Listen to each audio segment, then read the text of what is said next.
So a robot idol contest is in full swing. We're inviting kids from all over the world to design their own robot in Scratch and animate it using coding tools, set it to music, and then pit their robot against other robots in an epic dance battle. This is a really exciting contest, and we're trying to give you guys all the ammunition you can to try and enter and do the most fantastic entry ever. So we're going to teach you all the steps involved along the way with a series of lessons, starting this week with a tutorial on how to draw your own robot. Our official spokesmodel this year is the Chromebot 3000, a lovely gray and green model designed by our own Chromeworks student. Her Scratch nickname is Soy Lina Ephidia, and she hails from Monaco in Europe. So the Chromebot 3000 is a fairly typical robot, has some nice features that will teach you all about different techniques that you can use to draw your own robot. We don't expect your robot to be identical, but we're hoping that along the way of drawing this particular robot and matching what we've done, you'll get some inspiration for making your own robot. For more information, you can surf on over to our official contest webpage, which is at chromeworks.ca/robot. There you'll find all the rules and other information about the contest, as well as links to this and the other tutorials we're going to be preparing in the next couple of weeks to get you ready to enter the contest. Let's get on with the tutorial. So we're going to start with a blank Scratch file here. And let's just get Scratch the Cat out of the way by clicking on the little trash can in the top right corner here. We'll confirm OK. And now there's nothing left but beautiful blankness on our screen. Let's go down to create a sprite, and instead of choosing one from the library, we're going to click on the paintbrush tool that will launch Scratch's paint utility. Down here in the bottom right is a magnifying glass, and we're just going to click on that one notch just to maximize the size of our drawing area here, and we're good to go. So we're going to be drawing a lot of gradients today. We're going to pick the third button over on the top here that's going to draw vertical gradients going from a lighter gray color at the top to a darker gray at the bottom. Let's drag the sliders over to the left, and the color and the saturation, once they're both down to 0, we're left with nothing but shades of gray down below. So we're going to select a lighter color of gray, maybe something in the low 70s. I had gone with 73 here. And a little bit darker, maybe something in the 80s, in the very low 80s. I've got 80 exactly here. It's tricky to try and slide these sliders around in a way where you're going to get precise numbers, and you can't actually enter numeric input into these sliders. So just do your best, and really we're looking for a ballpark. The difference between an 82 and an 80 is really so subtle that it's not worth worrying about. Okay, we're going to go with nice big thick borders on this object. Let's pick a nice shade of gray again.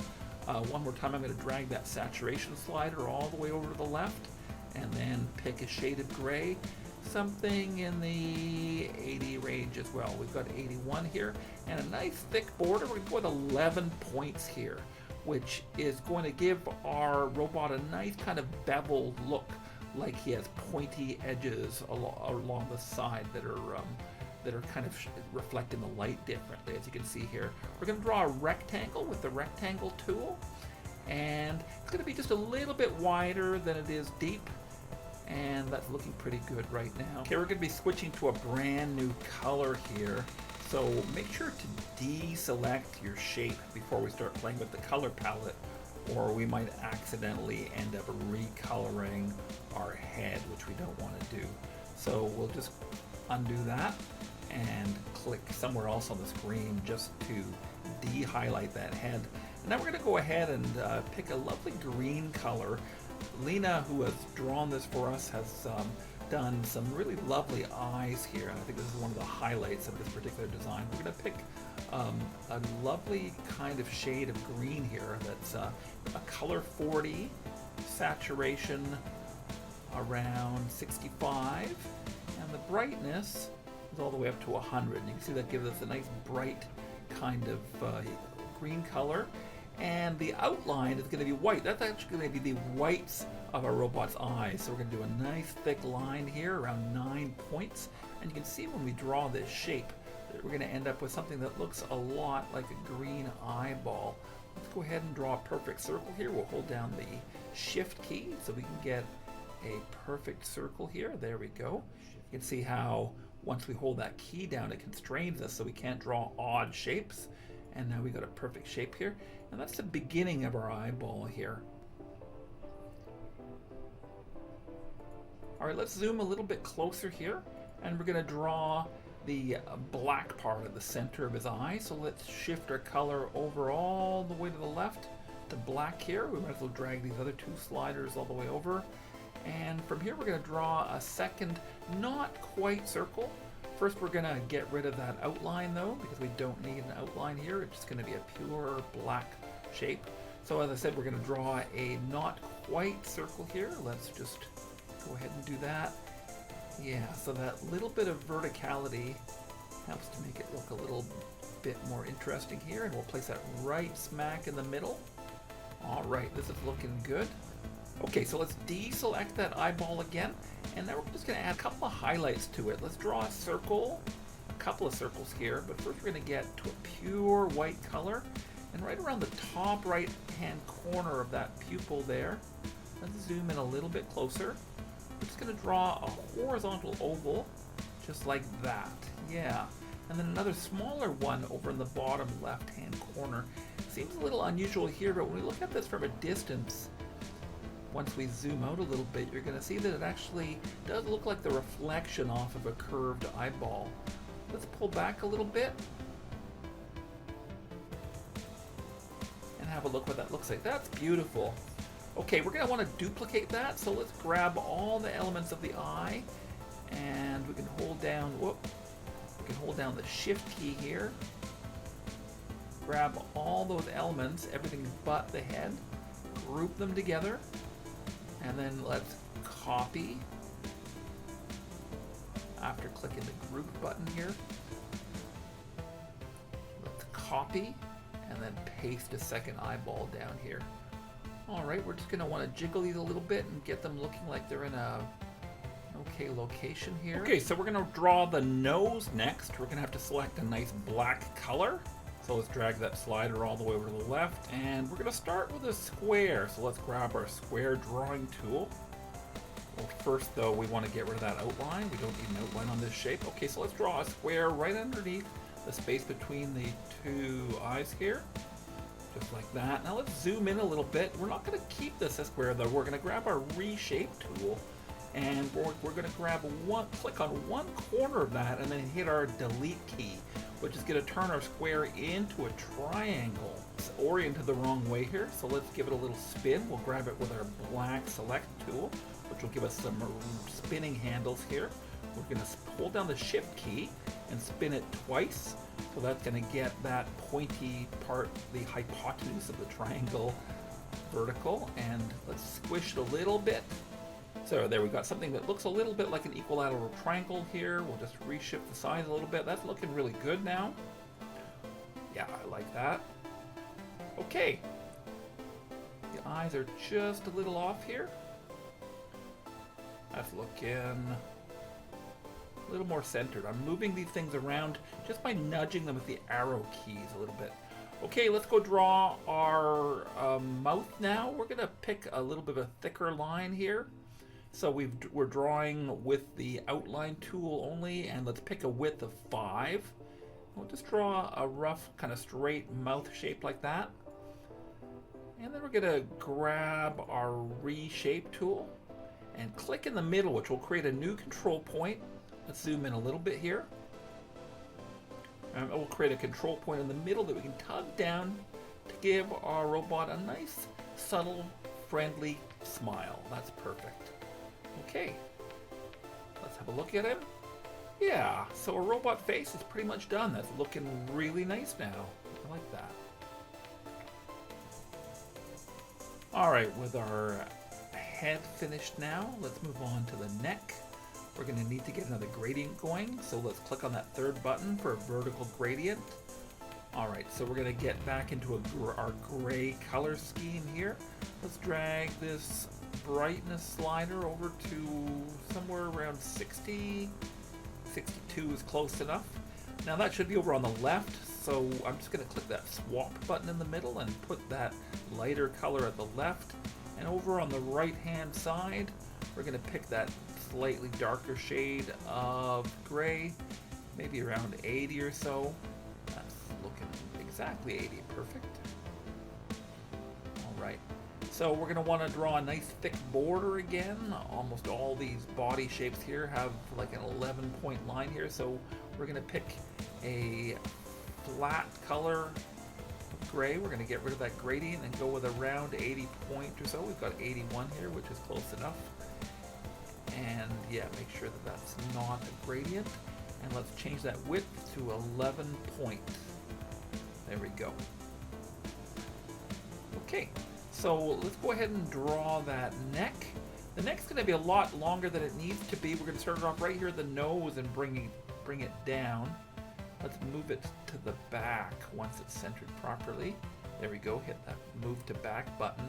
And with that, having a long neck like that is going to allow us to grab that head. We haven't grouped it yet, so let's just do a quick circle around it.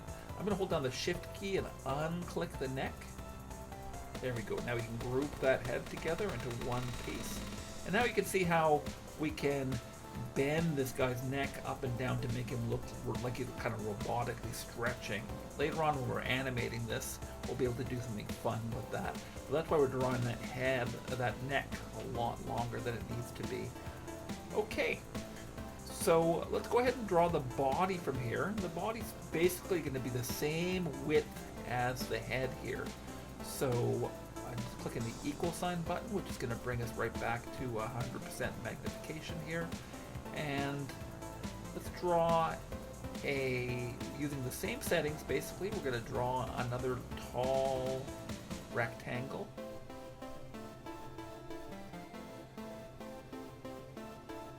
So, roughly maybe 1.5 times taller than the head is. All right. But we're going to flip the gradient here. We want the bright half of the light going at the top and darker at the bottom.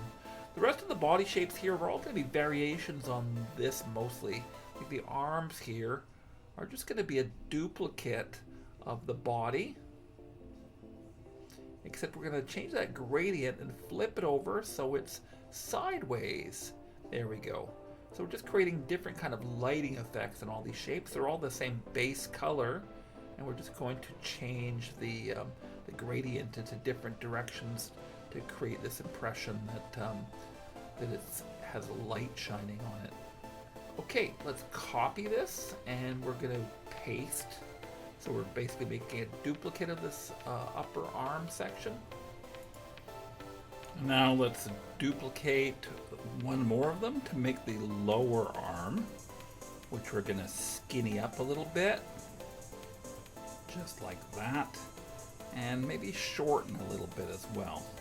So just a little bit shorter and skinnier than the upper arm. Let's copy it, make a second one, and then we can go ahead and drag those over to their respective sides. So we're going to position this guy into a T-pose, which is a classic position for any kind of animatable character, kind of stretching out all his limbs to sort of a default position from which we can get him into other animations. Let's center his lower arm against his upper arm. And we'll do the same thing to the other guy. Again, hold down the shift key to rotate exactly 90 degrees. And we'll just jiggle things a little bit using that arrow key again. There we go. Beautiful. Okay. So that's looking pretty close now. If there's any imperfections here, we're going to end up covering them up in a second, and you'll see in a little bit how that works. Okay, next up is the legs. So we're going to make a copy of the upper arm and bring it down to the bottom of the screen here. We're going to widen it out just a little bit, maybe lengthen it as well. and position it against the torso. Just a little bit inset from the edge of the torso. Yeah, right around there. Alright, let's copy it, paste it, bring the other one to roughly the mirror image side.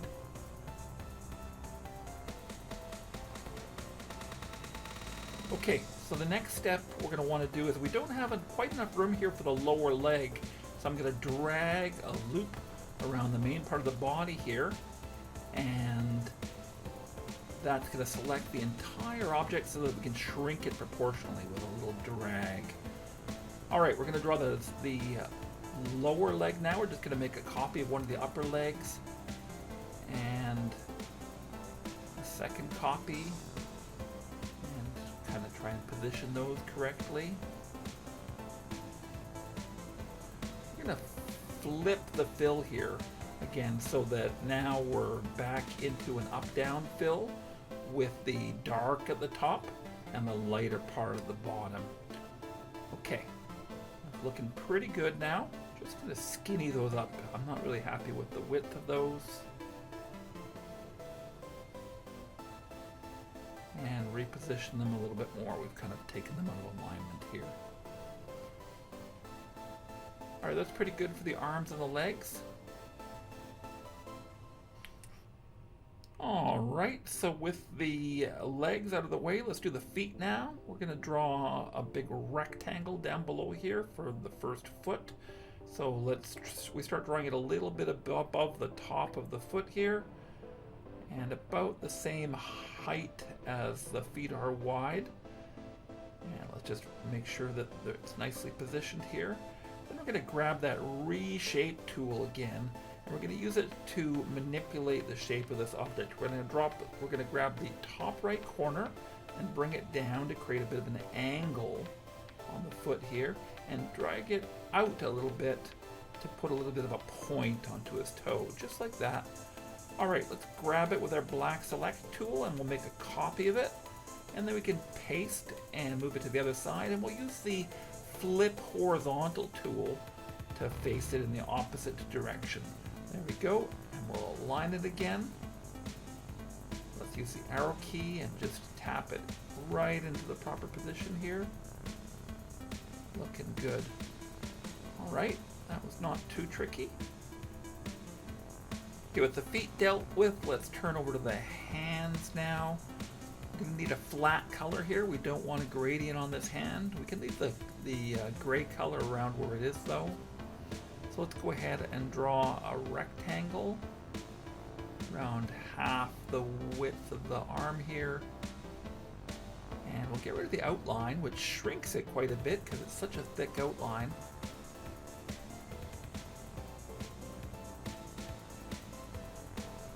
So let's widen that back out again. It should be just a little bit thicker than the lower arm. We're going to grab that reshape tool and add an extra point right at the left hand side in the middle there and pull it in. That's going to be kind of that claw shape that we're going to be drawing a robot hand in. It's kind of soft edged right now, so we're going to click on that pointed button. So that's a button that changes a curved point to a straight one, so we're getting a nice angular line there. Okay, let's spread those claws out a little bit, and now those are looking like some pretty decent robot hands here. Let's grab the black arrow tool, reattach it to the body here again. We're going to want to make sure that these are sized properly, so let's just nudge it up a little bit so it fits, and maybe just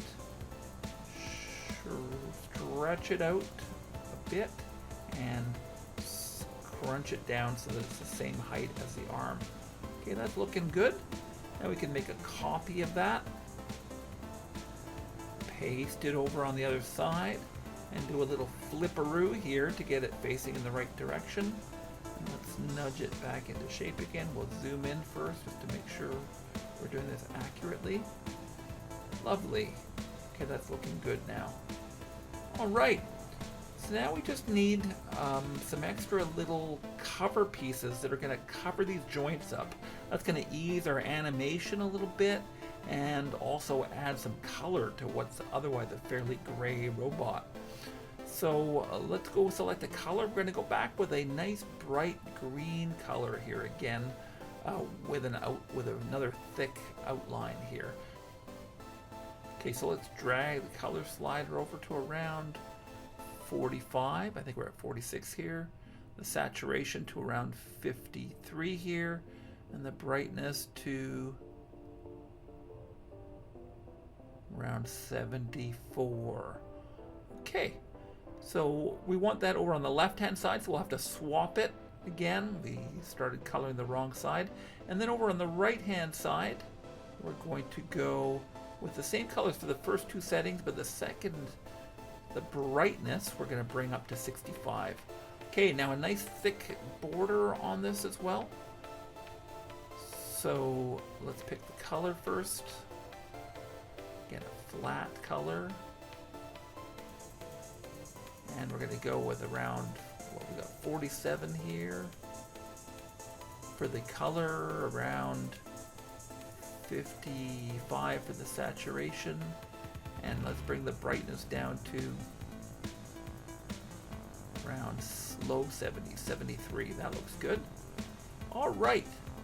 So let's draw some circles now, and those circles are going to cover up all these joints, which is, as I said, it's going to forgive a lot with the animation. Okay, we have to thicken out our border first. Let's change that 1 to 11, which is kind of the default thickness of most of the edges in this project. All right, we've got a nice circle here that we can use as kind of a shield to protect the joints. Let's just make sure it's sized properly. We'll shrink it a titch. There, that's looking good. So it just should be a little bit bigger than the underlying joint. All right, so if we're happy with that one, we can duplicate it.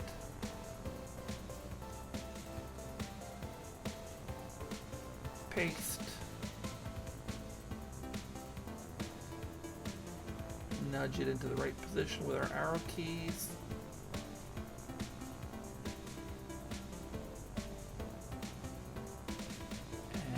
Now make some additional copies for the shoulders. Just a little bit smaller than the knees. And we'll make a copy of that, move it over to the other side. And now let's do the elbows. So we'll copy those. Just shrink them a little bit smaller than the shoulder joints and shove them into the right spot here. We're a little bit off on the size here. Let's zoom in a little closer. Yeah, we want that covering up that entire part of the arm, so we will have to grow that. And we lost our border there again, so let's make sure that's an 11 again. And just nudge that properly into place here. Perfect. Okay, let's make a copy of this. Let's just shrink it a little bit more.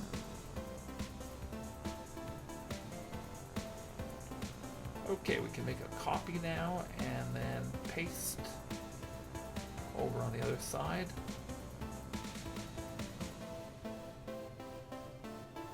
For the second elbow, just nudge it into place again. Okay, so all we're left with now is the hips, and the hips are kind of a variation on the knees here. So let's go ahead and make a duplicate of the knee joint. Okay, so let's go ahead and make a copy of the knee joint and paste it. So we're going to want to move that down below the body but in front of the legs, and we're going to want to squash it a little bit vertically. That's looking good. It should be centered on the leg here, so we'll place the other one in a similar position here. Maybe nudge it a little bit with a keyboard just to get it in the right position.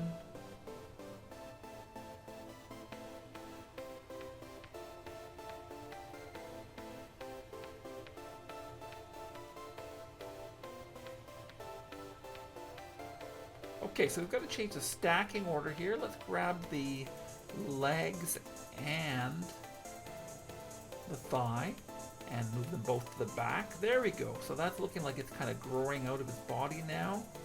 That's perfect. All right. So we are pretty much done here. I present you the Chromebot 3000, a lovely robot. Again, designed by our own Chromeworks student, Soilina Efedia, who is a very talented young artist from Monaco, and she's drawn this for us, and we're quite impressed with this. So this is our official mascot.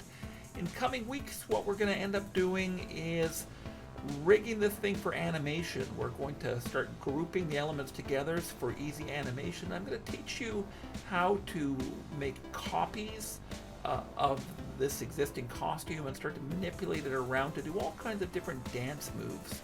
And then after that, we'll do some coding work to try and take those various moves and weave them together into something that looks like a dance. So looking forward to showing that to you guys. I hope you enjoyed this tutorial and learned a little bit about drawing in Scratch. I know your own robot's going to look a lot different, but at least you can use this as a little bit of a reference point for some of the kinds of techniques that we might use to build a robot like this. Thanks a lot for joining me, and we'll be back with part 2 next week. Thanks.